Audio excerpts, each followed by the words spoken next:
那我当时分享的是医疗志工服务队的一个起源。那医疗志工服务队的成立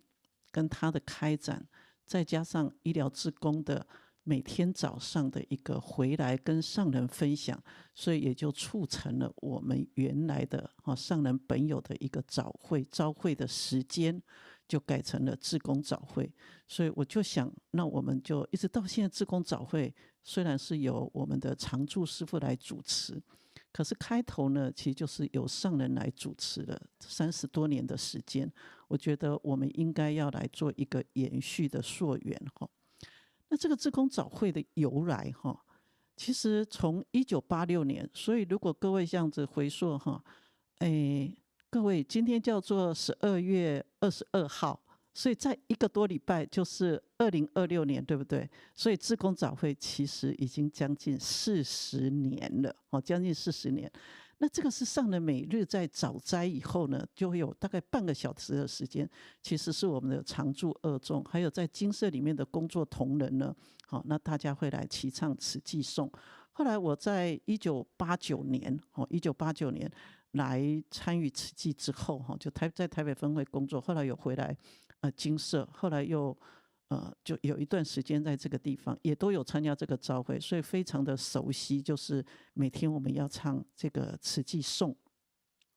那上人会对我们开示这样的一个佛学的概念，那也会不断的讲慈济工作的一个进展。那当然最期待的还是我们的同仁，当时少的同仁那后来就有4大志业，大家可以把佛教的精神融入工作，当然最主要是也能够落实在自己的生活中。那这一个最早后来就把这个书结集出版，就叫《斋后语》，这个是志工早会的最早的一本书，所以在上人全集的结集里面，我们还是要保留这样子的一个名称《斋后语》。那最重要的就是1986年的8月17号，花莲慈济医院起业以后，所以这个志工早会的名称就后来就开始有了。那刚开始还是我们这样的一个朝会所以这个12月1号就是我们上次讲过，志工服务队成立以后，志工就开始会去投入病患的这个关怀辅导。那因为有投入关怀，就会碰到问题，或者碰到感受，就心得，所以就要回来呢，就要去做这样，一个是他的心得分享，一个是他不知道这个状况要怎么办，他会在这个现场来问上人说，我碰到这样的问题，我应该要怎么做。所以这个当中就有一个互动。所以到1991年的时候，上人就正式把这个早会，以前我们就说早会到91年了就正式定名为志工早会，那就一直到现在志工早会是全球连线，大家都知道的所以在回眸来时路里面有一个雨光片影的一个系列这里面是2017年的3月10号，卢师傅有来口述，就是当时这样一个志工早会的情形他就讲，他说在花莲慈院，最主要是他提前9个月完成。那这个其实前面以慈济医院的完成这是很心酸的一段过程，没有人没有钱，然后那么辛苦就提前完成，在都是困难很多。那这个怎么办呢？还是要志工来做一个参与，所以上人会想到说病人的苦，还有跟医疗之间的医护之间的家属的焦虑，所以慈济委员要来当这样的医疗志工来陪伴病人那这些志工当然不是说我今天来我就去所以我随时想来，不是志工是真的有接受相关的教育训练，他们才能去投入病患的关怀辅导然后才能成为医病之间最好的桥梁。这是从过去从开始就是这样，不是莽莽撞撞的就这样子走进去。所以刚刚在讲到香港大火的时候，因为他从来没有碰过这么大的灾难，突然之间要香港的志工去承担这么大的灾难，真的是不知道怎么办。所以这个时候总会的支持，还有包括上人的一个指导那种精神上的安定，对他们来讲真的是非常的一个重要。那当时回来的志工，因为是在花莲不是只有我们花莲志工，还有北区回来，他们吃住都在精舍。早斋6点那早斋以后6点多，早斋以后大家就开始打扫环境那打扫环境以后呢，大家都赢他很喜欢看上人他会这样子东看西看，看看上人有没有出来，上人在哪里，很喜欢看上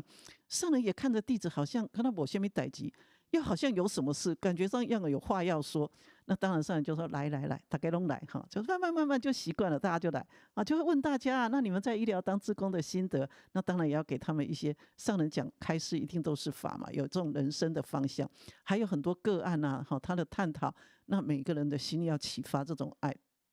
要懂得知足，要懂得善用人生。参与早会的人就慢慢增加，所以其实刚开始是没有用麦克风的。上来以前开始没有麦克风，就是大概这到底，慢慢人越来越多，后面的人听不到，所以才开始有这样子的一个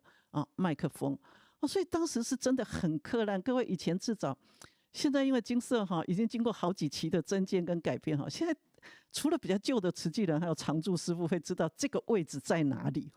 因为以前真的很克难那边有个慈悲祭祀然后就是在一个中庭，在我们的大殿的后面，就是我们现在那个净师的那个大殿的那个后面，跟主堂中间还有一块位置，这样很克难就是长条桌，不管什么重大的人物来就是那个长条桌，然后铺一个桌巾，然后排一排椅子大家就坐下来听上人亲自主持，从来没有休息，就是给师兄师姐慧命的一个成长。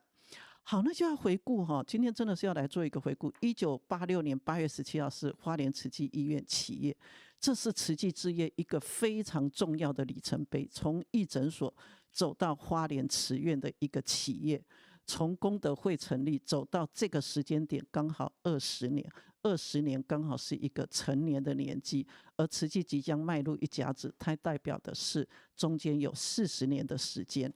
所以我在看这一整篇上人的开示，我就发现说，在1986年的，就是隔2天以后，因为这个企业有很多很忙，所以在1986年的8月19号，上人在灾后语，就是这个灾后的后面的晨会，上人的开示里面的宗门跟法脉所奠定下来的，就是我们今天整个慈济发展的一个脉络，所以我就用分段的方式来跟大家来分享。所以上人首先第一个讲到的是这1-2个月，因为要开始启用，其实非常的忙我们这么大的一个事业要来讲，1-2个月的忙碌，5-6年来的期待，因为是1979年上人提出要建院，所以是5-6年来的期待，总算在前天慈济医院开业。上人说看到前天的景象，百感交集，不知道要讲什么样的感想。有感激，有感动，有感恩，有无限的感想。这个医院的成就是全台很多人现在都不在了，甚至海内外人士的关系，每一位都把这个事业当作自己的创业，其实就是自己的志业，出钱出力所以你看我们当时的布置是这样的一个爱。好，现在我们应该不会用这种布置了但是以前我们就可以看到那个时代社会的一个风貌，这样子出钱出力，财力人力护持关怀，这个力量要长时间的聚合在一起。到今天上来还是在讲长时间才能成就这个宏伟的建筑物，而这一栋宏伟的建筑物包含了多少辛酸的故事。有人去做工每一个都是一部大藏经的，有人去做工，有人去做生意有人用身体去劳苦的付出就是他就去帮佣有人去扫大街这个大爱台都会演过，也有人把几十年的累积是本来要买房子的钱，他全部拿来捐给上人，圣光你不还不会处一共在 keep 本一是只有一生只能碰到一次，买房子可以再买，完全的奉献所以上人说感动、感激、感恩。开业的那一天，各位我们看着以前的画面，上人说8月17号那一天，每一个委员或者是会员精神抖擞，大太阳，8月份台湾非常的热，顶着大太阳筑成一个慈济的长城我们可以看到当时的除了委员的制服很整齐，你看到后面的伞颜色是不一样的，所以就可以看到这个是一个逐步从克难的过程走过来的一个长城。然后甚至呢也是一样通常都是委员先来，先生都是后来的。那来了以后就很感动嘛，那个委员的先生看到他太太站在大太阳底下，他太太平常不晒太阳的，很心疼，就跟上人说师父我就钦佩他。为什么？他说我们当兵都没有办法在大太阳底下站1个小时不动，最主要是委员不动他没有动来动去没有什么弄耳朵啦干，或者这脚站起来一下都没有，他可以站，而且他不是1个小时，他是一站几个小时，就是这些娘子军还有佛教界的一个人士当时很多大法师都来了，他们亲口告诉上人什么？今天才了解慈济是怎么样成功，原来有这么多勇敢的人，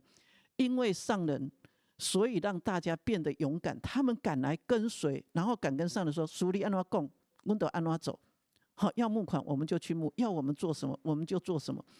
有这么多愿意为慈济奉献的人，有这样的毅力，才能够成就事业。这是佛教空前未有，叫信心、毅力、勇气。所以上人说，信己无私，信人有爱，才能够成就这样的一个道场。在这个过程，上人讲的，上人说：“我生生世世发愿，一切众生见我身、闻我名，皆起欢喜心。”这是佛典里面的一句话。但上人真正的做到，全世界只要能够接触到慈济的人，真的是看到上人的身影，因为有些人没办法来，听到上人的名字法号，他们大家皆起欢喜心。上人说，慈济空前的事业，不是靠我拜佛、我修行有办法完成，不可能。我只是不断的付出，不止这辈子，还生生世世发愿，一切众生见我身、闻我名，皆起欢喜心。可以完成事业，是靠众生的欢喜心。大家有欢喜心才愿意捐嘛。那大家上人会跟弟子们讲说：你们觉得是为我而努力，为我而辛苦，所以把辛辛苦苦几十年的累积来完成这项事业，这一份付出大家都是欢喜的。真的就是听到上人的法，大家就可以这样的一个欢喜。可是上人要肯定大家的是，众生会起欢喜，是你肯努力，是你去接引，你肯付出。这个要很长久的时间，不断的去结好众生缘。慈济的事业有今天的成就，没有什么样的奇妙，只有一样，信心跟毅力。信心跟毅力。公家人士来看了这个医院，就会跟上人说：这个如果是以政府的工程来做，要10亿。如果让他们来发包，5年盖不起来，不可能嘛，这么大的一个事业。可是上人说，上人本来按背也，因为本来是6亿嘛。那李登辉先生来破土的时候、动土的时候，问上人说：“你几毛寡追？”上人说：“3000万。”跟上人说：“长城也是从1块砖开始，这个待会上人也会提到可是当时因为有医界人士又跟上人讲这样不够，所以按个背也要到8亿。所以预算8亿，可是我们企业的时候是仪器建筑物，总共才花了5亿多而已，总共才花了5亿多。经费方面节省了一半，时间也提前一半以上，这是不可思议。这是很多人的爱心、虔诚的心来玩，这是佛教不朽的事业，是大家跟着师父长期的辛苦。最重要是，所有这一些人跟师父是同心同志，佛心师志。上人说，如果不是大家这样子为我来付出，我再努力也不够。各位看到这条路认得吗？我们以前潮山是从台9线，就是现在 7 那个路口，从台9线一路这样子朝进精舍。现在因为建筑各方面很复杂，我们就从大停车场，现在就从外面进。所以以前你就可以看到很多的人这样子的朝山，一心一志，虔诚的期待能够来完成。那慈济医院企业所以上人就要讲到说，这个医院在企业的同一天，8月17号净思堂，以前叫做纪念堂，动土典礼同一天，这是上人的贴心。真正的为佛教为众生，这个是为佛教。上人说，这是真正踏入佛教历史的一步。上人说，你跟我过去有这么深的因缘才能一同完成这项事业。今嘛看被病医晚行还有一项很重要的精神上佛教永久不朽的事业，就是纪念堂，也是慈济道侣的广场。就这个是我们要马上紧接着再往前投入的这样的一个志业。我希望将这个道场建筑起来，让佛教精神堡垒永远飘扬在人间。所以刚刚我们一直听到净思堂，净思堂，全球的净思堂，对，里面有宇宙大觉者，里面有佛陀洒净地处处，里面做的是我们志工的一个法脉精神的一个培育。然后要走出去的时候，他就要做着一个慈济宗门的一个志业。上人说，我觉得这一段很重要。上人说，医院的设备可能会在改观，但是宗教的堡垒，慈济道场的建设，永远都不用改观。我看到这一段话，我突然想，对耶，看西马文亚呢，全球各地的净思堂，只要盖好了就是那个样子，不会改的，它就是那个人字形，它就是那样的一个样貌。可是医院会在增建啊，学校也会在增建啊，我们的净思堂就是这个样子，它不会再变了。好，它是永恒的一个精神的象征。那可见呢，所以上人在决定第一间我们花莲净思堂，当然我相信当时一定没有想到全球有那么多净思堂，如何能够确定这个就是一直觉得很奇妙的一个地方，就像佛所做的决定，上人看到了这样的一个形状，在全球在几十年之后，你还是看着他，还是觉得就起那种虔诚心，起那种敬仰心、恭敬心。你不会说还太流行，没有没有这一回事。100年、200年以后，再让人家回头看，这个道场永远是慈济精神的中心。所以上人说，这一步医院的企业，是我们净思堂的一个动土。所以这是一个宗门跟法脉，同时为众生，然后要为佛教。我们现在开始上说，我们真正踏入佛教历史的一步。我们后来的浴佛，很多的浴佛在这样的一个净思堂，慈济的工作固然很重要，但是佛教的文化工作不得不完成。这一段啊，上人在讲就很重要，讲理跟事。上人说，道场是理，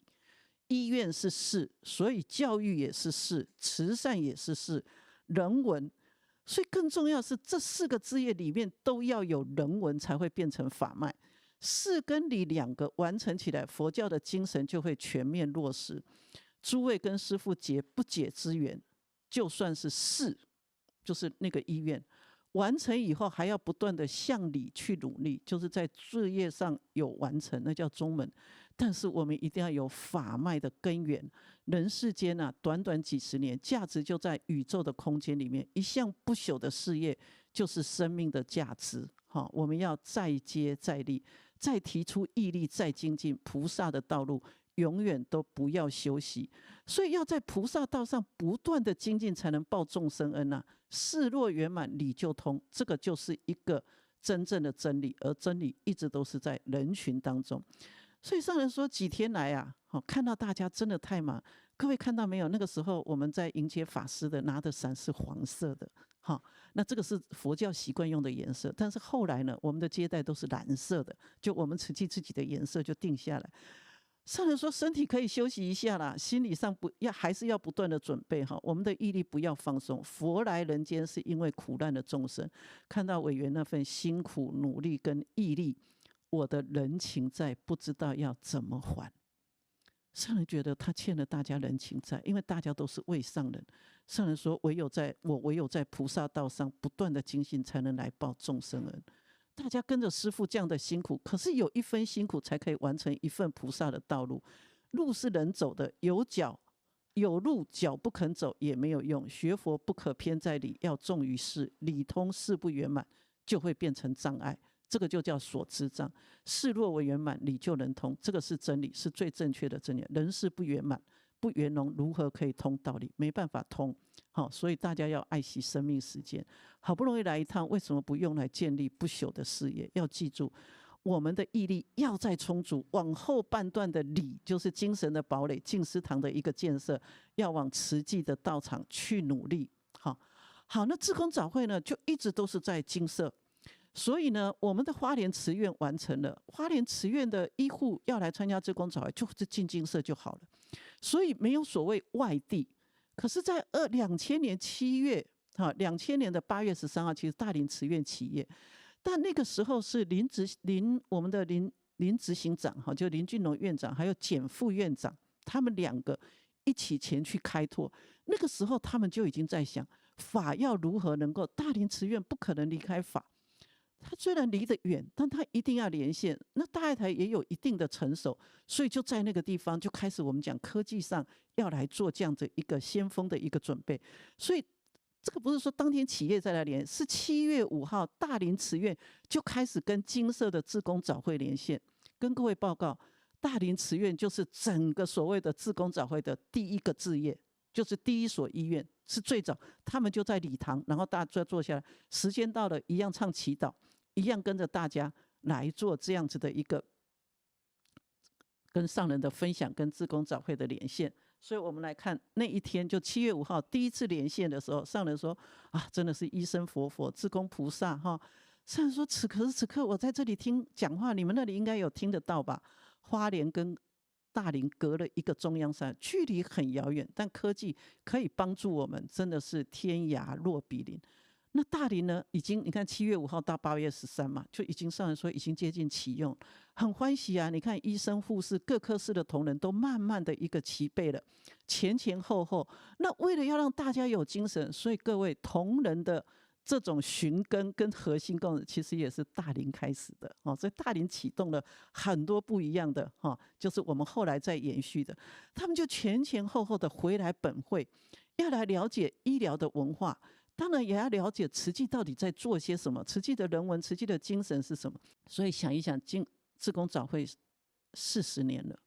真正40年了，它真的就是人间菩提。这个人间菩提不只是大爱台节目的名称，而是人间真正的智慧。菩提就是觉，它就是一个智慧。那透过志工早会呢，也可以立足台湾，放眼天下，真的可以去见证到上人所推动的这样的一个佛法生活化、菩萨人间化。当然也看到慈济中门开枝展叶的一个长篇的史诗，